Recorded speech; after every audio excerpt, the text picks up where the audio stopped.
یو افغان په جرمني کې یو ښځه او یو ماشوم ولې پر چاړه وهلي او وژلي. درنو لیدونکو ستړي مشئ.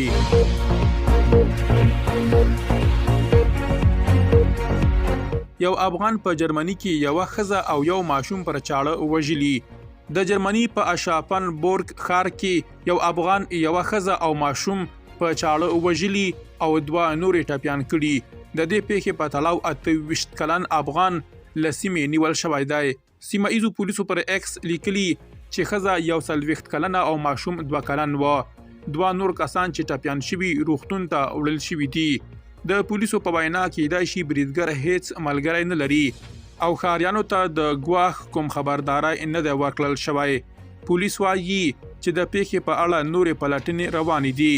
په اروپایي هیوادونو په ځانګړې توګه جرمني کې د افغانانو لخوا جنایي پیښې د پام او وړ ډېرې شوي دي چې د ګڼ شمېر افغانانو د اندېښنې لامل شوي دي.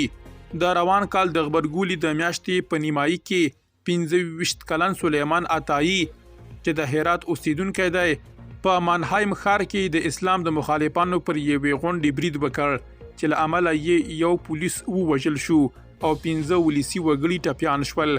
دا په داسې محل کې ده چې د روان کال په لیندۍ میاشت کې بیا د جرمني د بدیل ګوند IFD د هامبورګ پارلماني ډلې مشر ډیرک نوکمن ویلي و چې په سختو جرمونو کې ښکېلو افغان ځوانانو د خوندیتوب حق بایللی او باید ژر تر ژره له دې هیواد څخه وشړل شي.